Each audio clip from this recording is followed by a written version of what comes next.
Hi, I'm going to read Corduroy by Don Freeman.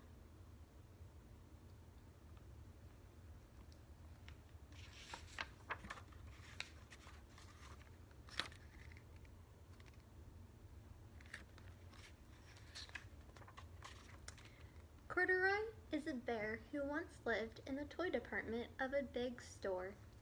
Day after day, he waited with all the other animals and dolls for somebody to come along and take him home.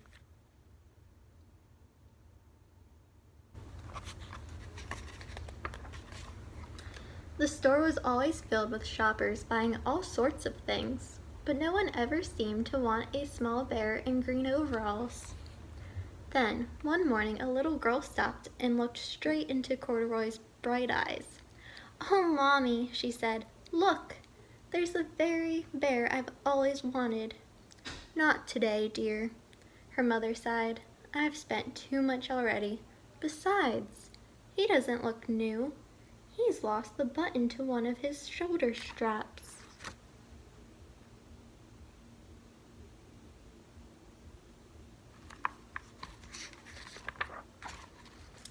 Corduroy watched them sadly as they walked away. "I didn't know I'd lost a button," he said to himself. "Tonight I'll go and see if I can find it."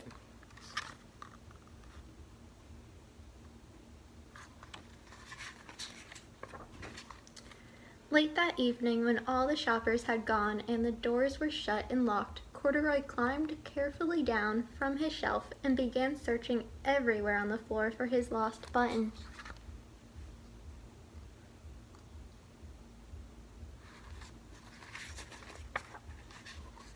Suddenly, he felt the floor moving under him. Quite by accident, he had stepped onto an escalator, and up he went. Could this be a mountain? He wondered. I think I've always wanted to climb a mountain.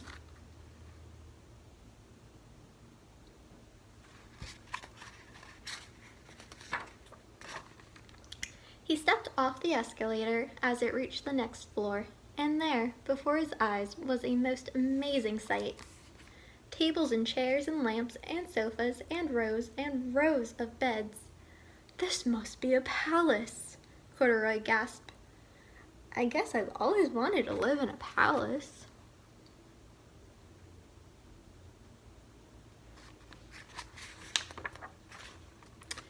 He wandered around admiring the furniture. "This must be a bed," he said. "I've always wanted to sleep in a bed." And up he crawled onto a large, thick mattress. All at once he saw something small and round. "Why, here's my button!"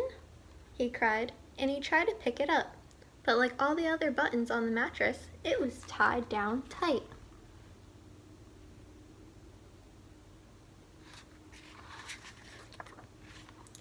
He yanked and pulled with both paws until pop!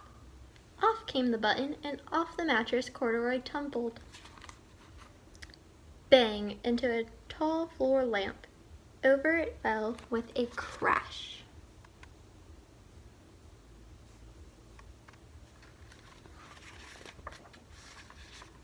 Corduroy didn't know it, but there was someone else awake in the store. The night watchman was going his rounds on the floor above. When he heard the crash, he came dashing down the escalator. "Now, who in the world did that?" he exclaimed. "Somebody must be hiding around here." Do you think he's going to find Corduroy? He flashed his light under and over sofas and beds until he came to the biggest bed of all, and there he saw two fuzzy brown ears sticking up from under the cover. "Hello?" he said. "How did you get upstairs?"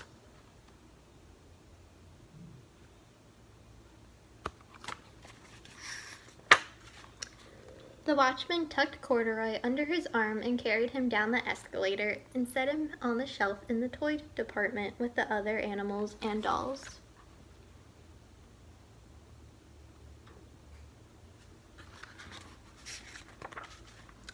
Corduroy was just waking up when the first customers came into the store in the morning. and there, looking at him with a wide, warm smile, was the same little girl he'd seen only the day before. "I'm Lisa," she said, "and you're going to be my very own bear. Last night I counted what I've saved in my piggy bank, and my mother said I could bring you home."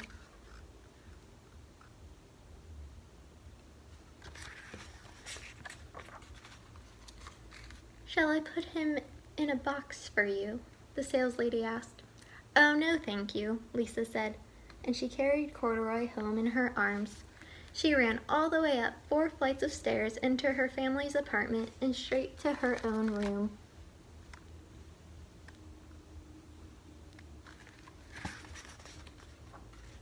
Corduroy blinked. There was a chair and a chest of drawers, and alongside a girl-sized bed stood a little bed, just the right size for him. The room was small, nothing like that enormous palace in the department store. "This must be home," he said. "I know, I've always wanted a home." Lisa sat down with Corduroy on her lap and began to sew a button on his overalls. "I like you the way you are," she said, "but you'll be more comfortable with your shoulder strap fastened."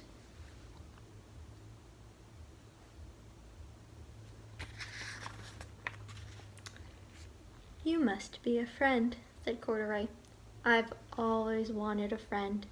"Me too," said Lisa, and gave him a big hug. The end.